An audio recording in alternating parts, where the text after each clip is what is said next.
సాధారణంగా సినిమాల్లో అవకాశానికి తగ్గట్టుగా అవతారాలను మారుస్తూ ఉంటారు. సిచ్యువేషన్కి తగ్గట్టుగా వాళ్ళ బిహేవియర్లు చేంజ్ చేస్తూ ఉంటారు. అందులో నటనకు సంబంధించిన ప్రక్రియలో భాగంగా అలా చేయాలి కాబట్టి నటనలో ఇలా చేస్తుంటారు.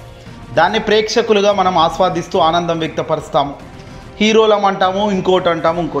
కానీ నిజ జీవితంలో కూడా అవతారాలను మించి దశావతారం ఎత్తిన వ్యక్తి ఒకరు ఉన్నారు. అతనే పవన్ కళ్యాణ్. జనసేన పార్టీ అధినేత, కూటమిలో కీలకంగా ఉన్న వ్యక్తి. ప్రస్తుతం డిప్యూటీ హోదాలో డిప్యూటీ సీఎంగా ఆంధ్రప్రదేశ్ రాష్ట్రంలో ఉన్న వ్యక్తి పవన్ కళ్యాణ్. తాజాగా పవన్ కళ్యాణ్ తన దశావతారం మొత్తం కూడా ఒకేసారి చూపించే కార్యక్రమం చేస్తున్నారు.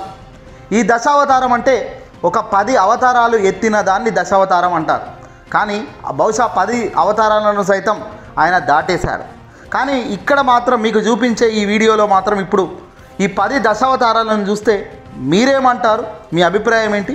నిజంగా ఈ తరహా మనుషులు, ఈ తరహా ఆలోచనలు కూడా ఉంటాయా అన్నది ఇక్కడ వ్యక్తపరచాల్సిన అవసరం ఉంది. పవన్ కళ్యాణ్ సిచ్యువేషన్కి తగ్గట్టుగా, సందర్భం తగ్గట్టుగా తనకు తాను మాట్లాడుతూ నిజంగా ఎంత దారుణంగా తన ఒక వాక్చాతుర్యం ఉందో ఈ 10 దశ అవతారాలు మీరే చూడండి. మొట్టమొదటిది తాజాది, రీసెంట్గా సనాతన ధర్మం అంటూ పవన్ చేసిన వ్యాఖ్యలు మొదటిది. ఒకసారి మొదటి వీడియో మీరు చూడండి. సనాతన ధర్మ రక్షణ board is order of the day. ప్రతిసారి కూర్చోబెట్టి మేము డిఫెండ్ చేసుకోలేం. కనీసం మీకు కోపం కూడా లేకపోతే మేము ఏం చేస్తాం? సనాతన ధర్మం గురించి మాట్లాడుతూ మీకు కోపం కూడా రాకపోతే మేమేం చేస్తాం అంటున్నాడు. నిజంగా ఎవడికి కోపం రావాలి? ఎందుకు కోపం రావాలి? పవన్ కళ్యాణ్ మాట్లాడే దాంట్లో ఏమైనా మనిషికి అనేటోనికి ఏమైనా అర్థమవుతుందా? సనాతన ధర్మం అంటున్నాడు, ఏదో జరిగిపోయింది అంటున్నాడు, కానీ ఎలాంటి ఆధారం లేదు. టీటీడీ లడ్డు వివాదంపై పవన్ చేసిన ఈ దశావతారంలో మొదటి అవతారం. కానీ ఇక రెండో అవతారం చూడండి. అనే భావన లేదు ఆంధ్ర వాళ్ళకి. ఎప్పుడు ఆంధ్ర భావన వస్తుందో తెలియదు. నా కులం ప్రాతిపాదిక సరే కొంతకాలం వరకు జరిగింది. 2019 తర్వాత కులం కూడా పోయింది. ఇప్పుడు సొంత కులాన్ని కూడా వెనకేసుకురావట్లా. ఆంధ్ర భావన ఎలాగో లేదు. కనీసం కుల భావనను తెచ్చుకొని బాగు చేయండి రాష్ట్రాన్ని. నిజంగా మనస్ఫూర్తి. ఇది రెండో అవతారం. కుల భావన తెచ్చుకోండి. ఆంధ్ర భావన అంటూ ఎలాగో లేదు, కనీసం కుల భావన అనేది తెచ్చుకోండి అని అంటే కులాలను ప్రేరేపిస్తున్నాడు. ఒక దగ్గరేమో సనాతన ధర్మం అంటాడు, ఇంకో దగ్గర కులాలను ప్రేరేపించే కార్యక్రమం చేస్తాడు.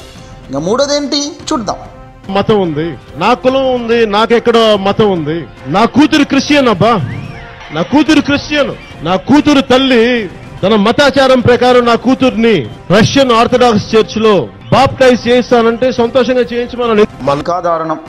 నా కులం ఎక్కడిది, మతం ఎక్కడిది, అసలు నాకేంటి అన్నట్టుగా మాట్లాడుతున్నాను.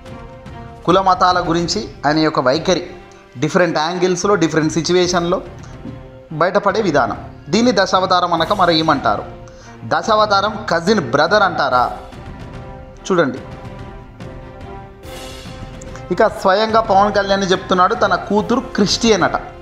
ఉండొచ్చు, ఎందుకంటే పవన్ కళ్యాణ్కు బహుశా సందర్భం సమయం బాగాలేక 3 పెళ్ళిళ్ళు జరిగాయి, 3 వివాహాలు జరిగాయి. కాబట్టి అందులో రెండో భార్యకు 2 పిల్లలు ఉన్నారు, మూడో భార్యకు కూడా 2 పిల్లలు ఉన్నారు. కాబట్టి ఒక మతస్థులు వేరే కావచ్చు, ఇంటర్నేషనల్కి సంబంధించిన మతస్థులకు సంబంధించిన వాళ్ళు క్రిస్టియానిటీలో ఉండొచ్చు. దాన్ని వివరించే కార్యక్రమంలో పవన్ చెప్తున్న మాటలు క్రిస్టియానిటీకి తానిచ్చే గౌరవం చెప్తున్నాడు. మా నాన్న ఎలాంటి వాడంటే, మా నాయనమ్మ దీపారాధన వెలిగిస్తే దీపారాధనలో సిగరెట్ వెలిగించిన దేవుడు లేడు, దెయ్యం లేదనే వ్యక్తిమత మా నాన్న.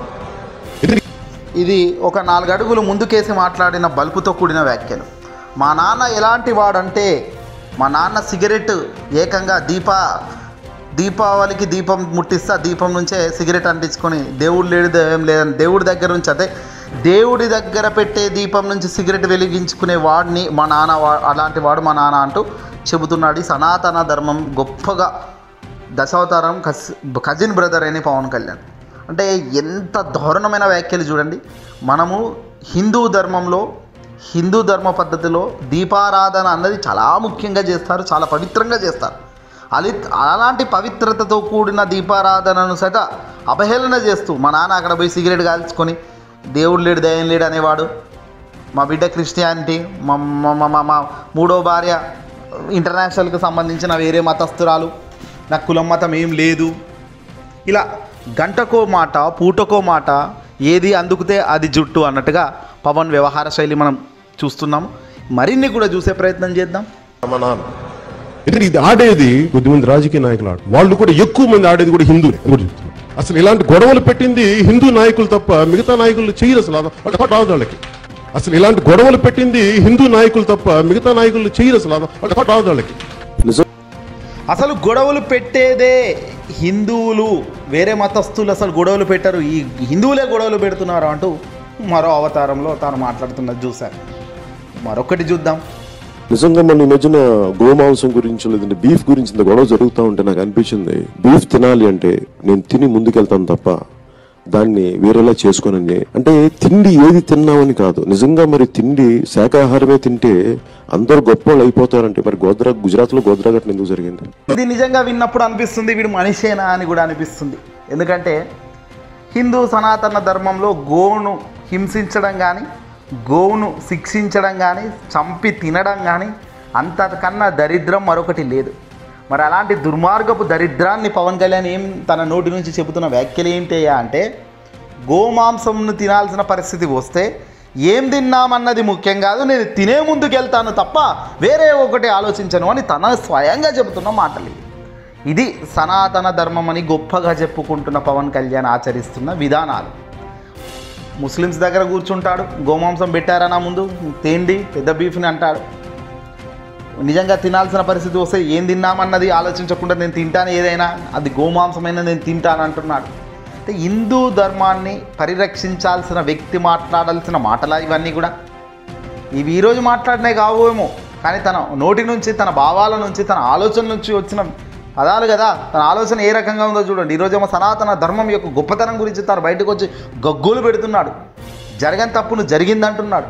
కానీ కల్తీ నెయ్యి రిటర్న్ పంపించాము, 4 ట్యాంకర్లో కల్తీ నెయ్యి వచ్చింది తిరుపతి దేవస్థానానికి, అది కలపలేదు అని ఈవో చెప్తున్నాడు ఒక రకంగా.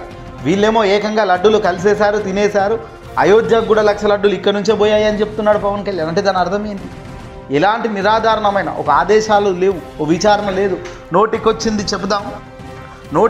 చెబుదాం, వినే ఓపిక ఉంటే వినండి అన్నట్టు ఈ వ్యవహార శైలి కనబడడం లేదా?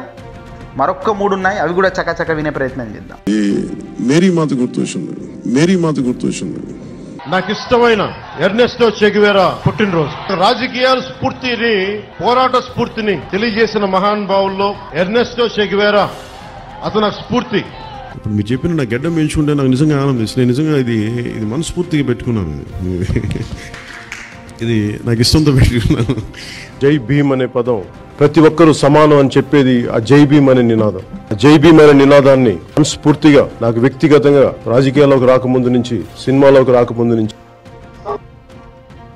ఇది అసలు కథ. ఏం మాట్లాడుతున్నాడో మీరే విన్నారు, నేనేం చెప్తున్నానో మీరే విన్నారు. దీన్ని దశావతారం కజిన్ బ్రదర్ అనక మరి ఏమనాలో చెప్పండి. కుల మత అవతారాల గురించి తాను చెప్తున్న విధానాలు, తాను ఆచరిస్తున్న విధానాలు, ఇది పవన్ కళ్యాణ్ అభిమానులు ఇన్స్పిరేషన్గా తీసుకొని వాళ్ళు కూడా ఇలాగే ముందుకెళ్ళాలా? ఇలాగే పవన్ కళ్యాణ్ మాదిరిగా వాళ్ళు కూడా సనాతన ధర్మం ఒక దగ్గర, బీఫ్ని ఇంకో దగ్గర ఇలా తినుకుంటూ, అంటే ఇలాంటి చెప్పాల్సిన గట్టిగా చెప్తూ ప్రవచనాలు చెప్పే పనులు చేస్తున్న పవన్ కళ్యాణ్ ఆచరించేటప్పుడు మాత్రం హింసకు, ధర్మాన్ని అనుసరించకుండా ఇష్టం ఉన్నట్టుగా మాట్లాడడం, ఇష్టం ఉన్న పనులు చేయడం. తద్వారా ఇవన్నీ చూస్తుంటే ఒకటైతే అర్థమవుతుంది, కేవలం ఆ పొజిషన్ పట్టి తాను ఏదో ఒకటి మాట్లాడేస్తున్నాడు తప్ప దాంట్లో లాజిక్ లేదు, పాడు లేదు, మనసులో నుంచి మాట కూడా కాదు. ఇదంతా కూడా ఎప్పుడు ఎక్కడ ఎలా మాట్లాడాలో అలా ఎటు పడితే అటు మాట్లాడుతున్నాడు, తలాతోక లేకుండా. చివరకు బుక్ అయ్యేది మాత్రం పవన్ కళ్యాణే కదా. ఈరోజు 40 ఏళ్ళ రాజకీయ చరిత్ర కలిగిన చంద్రబాబు నాయుడును పక్కన పెట్టేశారు. ఎందుకంటే తన బుద్ధి అదిరా బాబు అంటున్నారు. మరి ఈ పెద్ద మనిషికి ఏమైంది అంటున్నారు ఈరోజు అంతా కూడా. ముగ్గురితో జతగట్టి జగన్ను ఓడించిన కసి అంతా చూసాం కదా. మరి ఇప్పుడు ఇదో మరో దశావతారం.